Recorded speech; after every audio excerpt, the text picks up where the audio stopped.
वहां की तीक्ष्ण कांटों से परिपूर्ण भूमि के स्पर्श मात्र से हजारों बिच्छुओं के एक साथ डंक मारने समतुल्य कष्ट होता है। छुरी, कटारी, करौंत आदि तीक्ष्ण शस्त्र से देह के खंड खंड कर दिए जाते हैं। मरण की कामना करने पर भी मरण नहीं हो सकता। सांसारिक पाप क्रियाओं के कारण अनेक सागरों पर्यंत दीर्घावधि तथा कठिनतम दुख प्राणियों को भोगना पड़ता है। इसके विपरीत अर्थात समस्त जीवों पर दया करने, तप संयमादि धारण करने तथा देव शास्त्र एवं गुरु की पूजा तथा भक्ति करने से स्वर्ग में देव लोक के अनुपम सुख प्राप्त होते हैं। हे राजन, तुमने अपने पूर्व जन्म में अनेक सुकर्म किए थे, जिसके फलस्वरूप तुमने मनुष्य भव एवं राज्य पद प्राप्त किया है।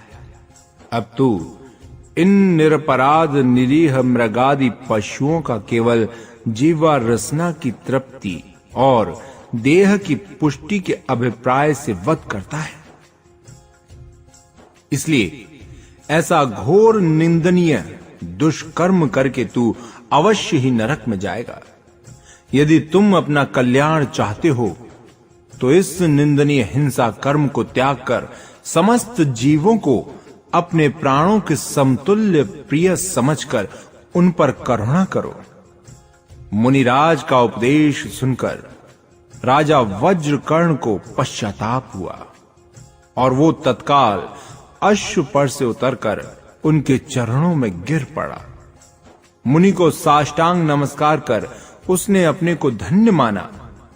वो चित्त में विचारने लगा कि अब उसे समस्त पाप क्रियाओं से निवृत्त होकर गृहस्थ के योग्य व्रत धारण करना चाहिए। ऐसा विचार कर उसने मुनिराज के समक्ष गृहस्थ के व्रत धारण किए तथा ये प्रतिज्ञा भी की कि देव शास्त्र एवं गुरु के अतिरिक्त अन्य किसी को भी वो नमस्कार नहीं करेगा। तत्पश्चात मुनि के चरणों में भक्ति पूर्वक नमस्कार करके राजा वज्रकर्ण अपने नगर को प्रत्यावर्तन कर गया। एक दिन एकांत में वो चित्त में विचारने लगा कि वो उज्जैन के सम्राट सिंगोदर का सेवक है। राज दरबार में उसे सम्राट को प्रणाम करना पड़ता है। अब उन्हें प्रणाम किए बिना किस प्रकार राज किया जाएगा? अंत में बहुत कुछ सोच विचार करने के पश्चात उसने अपने हस्त की अंगूठी में एक सूक्ष्मकाय जिन प्रतिमा जड़वा ली। जब अपने स्वामी सिंगोदर के समीप वो जाता तब वो अपनी अंगूठी की प्रतिमा को नमस्कार करता था। सम्राट सिंगोदर समझता था कि वज्रकर्ण उसे प्रणाम करता है। उसे इस गुप्त रहस्य का कुछ भी ज्ञान नहीं था। किसी प्रकार वज्रकर्ण के शत्रु राजा वज्रजंग को इस रहस्य का ज्ञान हो गया। एक समय उसने अनुकूल अवसर समझकर इस रहस्य को सम्राट सिंगोदर के समक्ष प्रकट कर दिया। तब सम्राट सिंगोदर अत्यधिक कुपित हुआ और छल पूर्वक वध करने के अभिप्राय से अनेक शस्त्रधारी शूरवीर मार्ग में नियुक्त कर दिए। राजा वज्रकर्ण को दरबार में उपस्थित होने के लिए संदेश भेजा गया। सरल चित्र वज्रकर्ण स्वामी की आज्ञा अनुसार अश्व पर आरूढ़ होकर उज्जैन हेतु प्रस्थान करने के लिए तत्पर हुआ। उसी समय एक युवक वज्रकर्ण के समीप आकर बोला, हे राजा, यदि प्राणों और राज्य की कुशलता चाहते हो तो इस सम्राट सिंगोदर के यहां उज्जैन कदापि न जाइए। राजा वज्रकर्ण को इस युवक पर संदेह हुआ है। उसने सोचा कि निश्चय ही कोई शत्रु मेरे तथा सम्राट सिंगोदर के मध्य वैमनस्य उत्पन्न करना चाहता है और इसलिए उस शत्रु ने अपने सहयोगियों से मंत्रणा कर इस युवक को यह संदेश देकर मेरे निकट भेजा है। तब वज्रकर्ण ने उस युवक से जिज्ञासा की, तुम कौन हो एवं इस समय कहां से आए हो? मेरे वध करने का गुप्त षड्यंत्र तुम्हें कैसे ज्ञात हुआ? युवक बोला, हे भद्र, मेरा नाम विद्युदंग है। मेरे पिता का नाम संगम सेठ तथा माता का नाम यमुना है। मैं कुंदन नगर का निवासी हूं। मैं व्यापार की अभिलाषा से उज्जैन गया था। वहां कामलता वैश्या को देखकर मैं उस पर आसक्त हुआ। मैंने एक रात्रि उसका संगम किया। उस वैश्या ने मुझे अपने प्रेम पाश में इस प्रकार जकड़ लिया जिस प्रकार कुशल आखेटक निरीह हरिण को अपने पाश में बंदी बना लेता है। फलतः मैंने उस वैश्या की संगति में रहकर 6 माह में ही अपनी विपुल पैतृक संपत्ति नष्ट कर डाली। एक दिन वो नगर वधु अपने कर्ण कुंडलों की निंदा करने लगी। उसने कहा कि जैसे कर्ण कुंडल सिंगोदर की पटरानी सम्राज्ञी श्रीधरा के कर्णों में अलंकृत है, वैसे कुंडल कहीं भी देखने में नहीं आते। सौभाग्यवती श्रीधरा को धन्य है। कामलता के मुख से रानी श्रीधरा के कुंडलों की प्रशंसा सुनकर मैंने उन कुंडलों को चुराकर कामलता को भेंट कर उसकी कामना पूर्ति का दृढ़ संकल्प किया।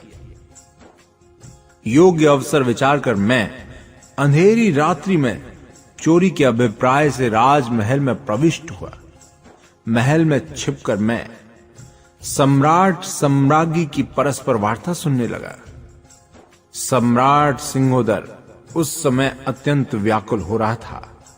उसकी व्याकुलता लगकर रानी ने पूछा, हे स्वामी, आज आपको निंद्रा क्यों नहीं आ रही है? राजा ने कहा, हे प्रिय, अपमान से दग्ध निर्धन शत्रु से पराजित कायर बहुकुटुंबी ऋणी तथा संसार से विरक्त प्राणियों से निद्रा सदैव दूर रहती है। मेरा ही सेवक राजा वज्रकर्ण, जिसे मैंने सामान्य से शासक बनाया, अब मेरे सम्मुख शीश नहीं नवाता है। ये तो मेरा घोर अपमान है।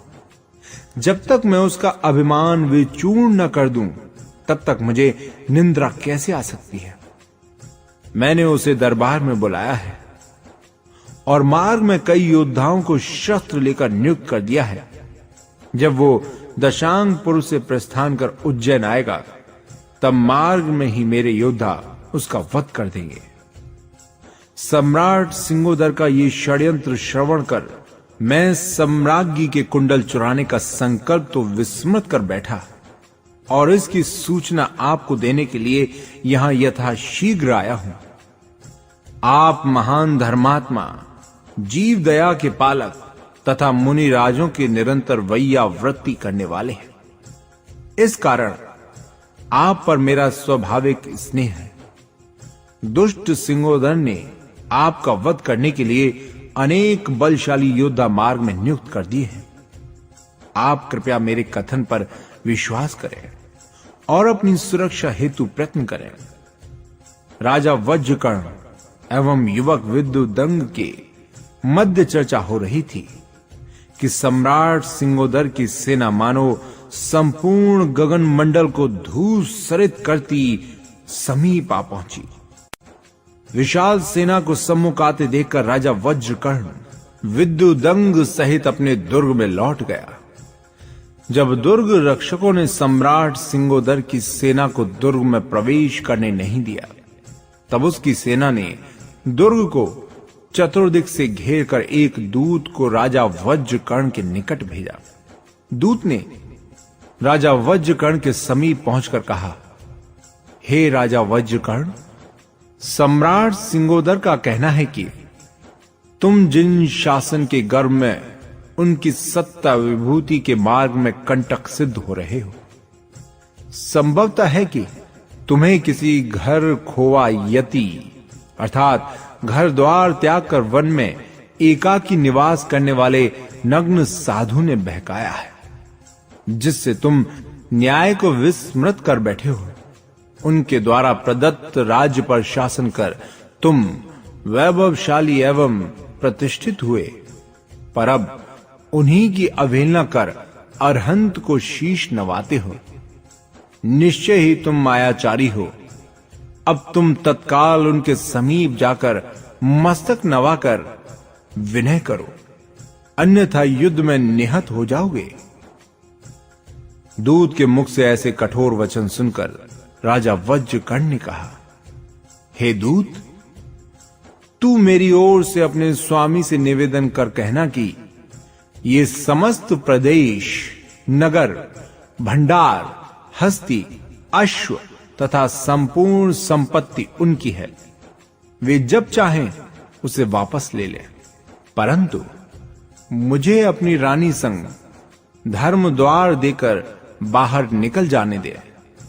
मैंने प्रतिज्ञा की है कि एकमात्र जिनेंद्र देव, गुरु एवं शास्त्र के अतिरिक्त अन्य किसी को मस्तक नहीं नवाऊंगा।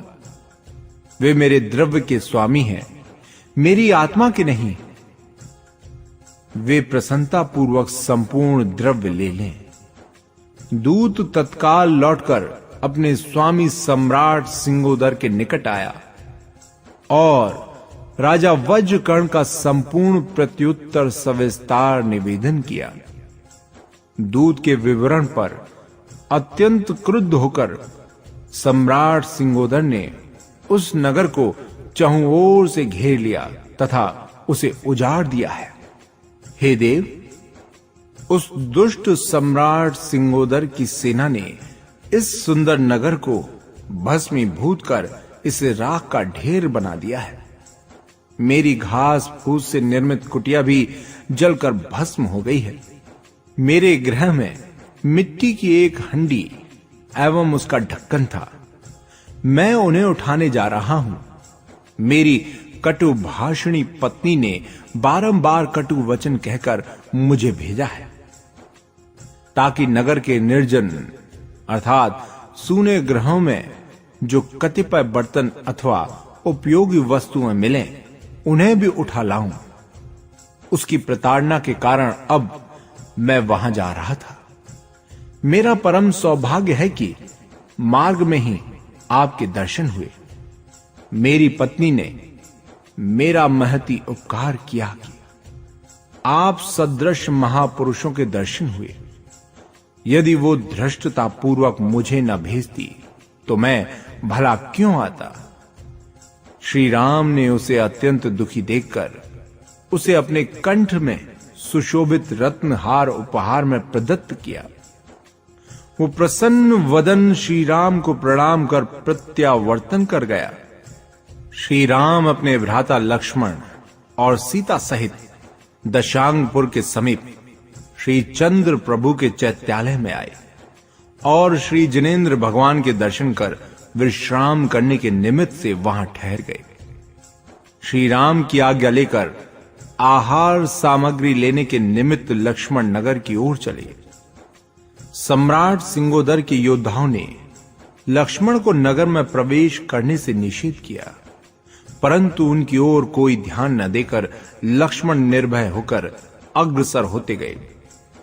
नगर के प्रवेश द्वार पर राजा वज्रकर्ण अपने योद्धाओं को लेकर सावधान था। लक्ष्मण को प्रवेश करते देखकर योद्धाओं ने उन्हें बाधा दी, परंतु लक्ष्मण का अद्भुत अपार तेजस्वी व्यक्तित्व निहार कर राजा वज्रकर्ण ने उन्हें दुर्ग में प्रवेश करने का आमंत्रण दिया। हर्षित होकर लक्ष्मण निर्भयता पूर्वक दुर्ग के भीतर चले गए। राजा वज्रकर्ण ने लक्ष्मण का यथोचित आदर सत्कार कर उनसे आहार ग्रहण करने का आग्रह किया। लक्ष्मण ने कहा, मेरे ज्येष्ठ भ्राता एवं भावज चैत्यालय में विश्राम कर रहे हैं। उन्हें भोजन कराने के पश्चात ही मैं भोजन कर सकता हूं। यह सुनकर धर्मात्मा राजा वज्रकर्ण ने सुमधुर व्यंजन, थ्रत, दुग्ध, मिष्ठान आदि शुद्ध स्वादिष्ट भोज्य सामग्री अपने सेवकों द्वारा लक्ष्मण के संग भेजी। श्री राम, लक्ष्मण और सीता ने आनंद पूर्वक भोजन किया तथा राजा वज्रकर्ण की यथेष्ट प्रशंसा की। भोजन से निवृत्त होकर श्री राम ने लक्ष्मण से कहा, हे भ्राता, राजा वज्रकर्ण जैन धर्म का उपासक धर्मात्मा श्रावक है। उसने जिनेंद्र देव, शास्त्र एवं गुरु के अतिरिक्त अन्य किसी को भी मस्तक न नवाने की प्रतिज्ञा की है। यदि ऐसा धर्मात्मा एवं दयावान व्यक्ति हमारे होते हुए शत्रुओं द्वारा पीड़ित हो तो अपनी वीरता की क्या सार्थकता है। हमें राजा वज्रकर्ण के संकट का निवारण अवश्य करना चाहिए।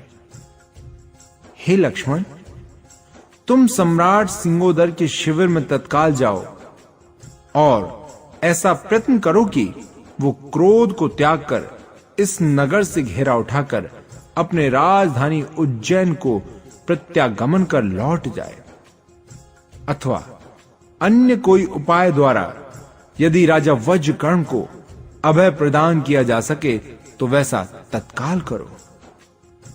श्री राम को प्रणाम कर हस्त में धनुष बाण धारण कर लक्ष्मण तत्काल सम्राट सिंगोदर के स्कंदावर यानी छावनी में गए। सम्राट सिंगोदर से उसने कहा, हे सम्राट सिंगोदर, अयोध्या नरेश भरत ने आपके लिए आज्ञा प्रसारित की है कि आप राजा वज्रकर्ण से व्यर्थ विरोध मत करो एवं उनसे भविष्य में भी मैत्री भाव रखो। सम्राट सिंगोदर ने कहा, तुम अपने स्वामी भरत से कह दो कि राजा वज्रकर्ण मेरा सामंत है और जब वो मेरा विरोध कर रहा है तो मैं उसे जिस तरह भी होगा अपने अधीन करूंगा। लक्ष्मण ने कहा, तुम उसका अपराध क्षमा करो। सम्राट सिंगोदर ने क्रोध पूर्वक उत्तर दिया, राजा वज्रकर्ण अत्यधिक अभिमानी हो गया है। तुम उसकी पक्षधरता करने आए हो, सो तुम भी अत्यंत अभिमानी प्रतीत होते हो। तुझ में विनय नाम मात्र भी नहीं है। ज्ञात होता है कि तू राजा भरत का कोई मूढ़ सेवक है। ऐसा प्रतीत होता है कि राजा भरत के राज्य में तुम्हारे समतुल्य मूढ़ मनुष्य ही रहते हैं, क्योंकि पकते हुए शाली यानी चावल में से एक कण निकाल कर ही संपूर्ण व्यंजन की परीक्षा कर ली जाती है। लक्ष्मण ने क्रोध पूर्वक कहा, अरे मूढ़, मैं तुम्हें नमस्कार करने नहीं आया हूं, वरन तुम्हारा दर्प चूर्ण करने आया हूं। मैं तुमसे पुनः कहता हूं कि तू तत्काल राजा वज्रकर्ण से संधि कर ले। इस चेतावनी से सम्राट सिंगोदर को अपार क्रोध चढ़ गया। उसके संकेत मात्र पर उसके शूरवीर सामंत तत्काल म्यान से अपने खड़ग खींचकर लक्ष्मण पर प्रहार करने के लिए उद्यत हुए।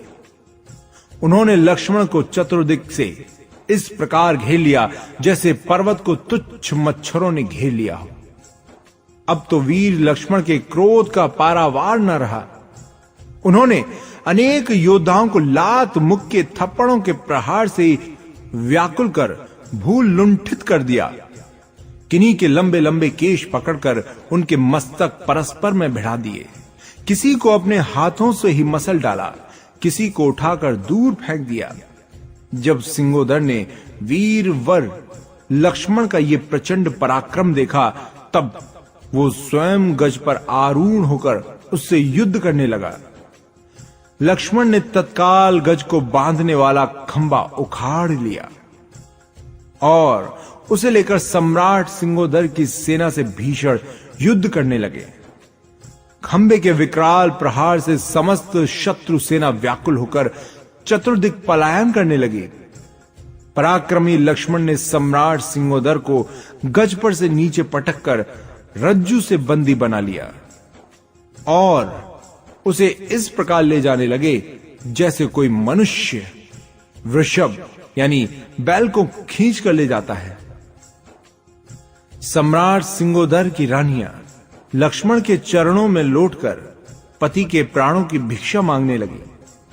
लक्ष्मण ने उनको धैर्य बंधाकर कहा, मैं इन्हें चैत्यालय के समीप अपने स्वामी के समक्ष ले जाऊंगा एवं उनकी आज्ञा अनुसार ही मुक्त करूंगा, अतः कोई भी चिंता न करो।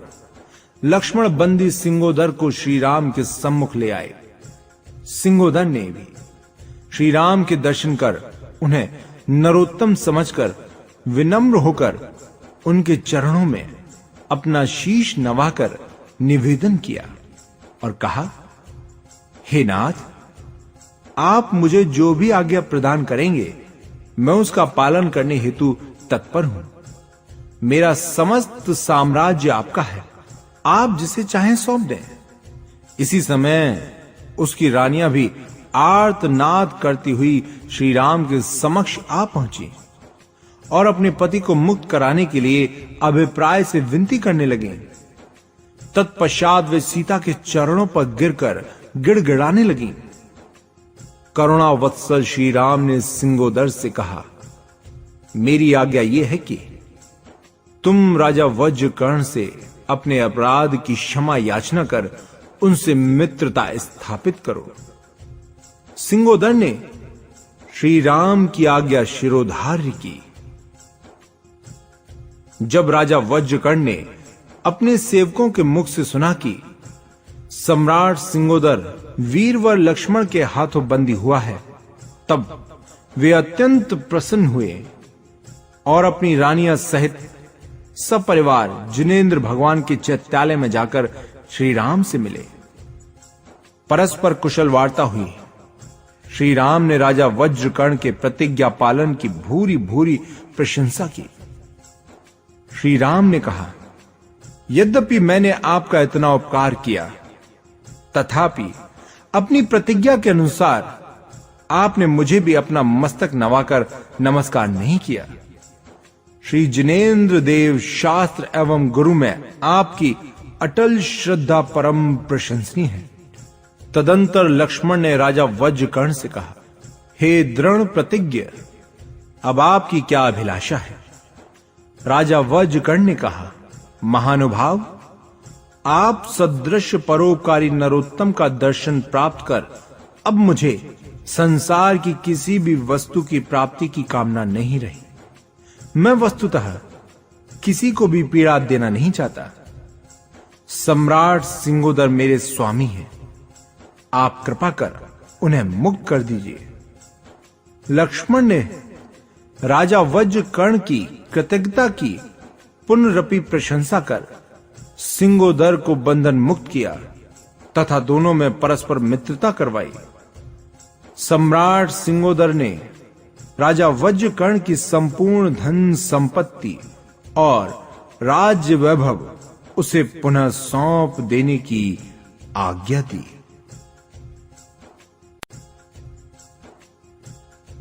राजा वज्रकर्ण ने अपने परम हितैषी विद्युदंग को प्रधान सेनापति नियुक्त किया और महावीर लक्ष्मण के संग अपनी अनिंद्य रूपवती 8 कन्याओं का विवाह करने की अभिलाषा प्रकट की। सम्राट सिंगोदर तथा अन्य अनेक नृपतियों ने अपनी 3 शतक यानी 300 रूपवती कन्याओं के विवाह का प्रस्ताव वीरवर लक्ष्मण से किया, परंतु लक्ष्मण ने केवल उनके प्रस्ताव मात्र स्वीकार कर कहा कि जब वे अपना राज्य स्थापित कर लेंगे तभी इन कन्याओं का पाणी ग्रहण करेंगे और इस विषय में वे समस्त नरेश निश्चिंत रहें। किंचित उदास होकर वे समस्त राज्य कन्याएं भी अपने अपने राजमहलों को प्रत्यावर्तन कर गई। सम्राट सिंगोदर और राजा वज्रकर्ण पुनः स्नेहपूर्वक मिले एवं घनिष्ठ मित्र होकर अपने अपने राज्य को लौट गए।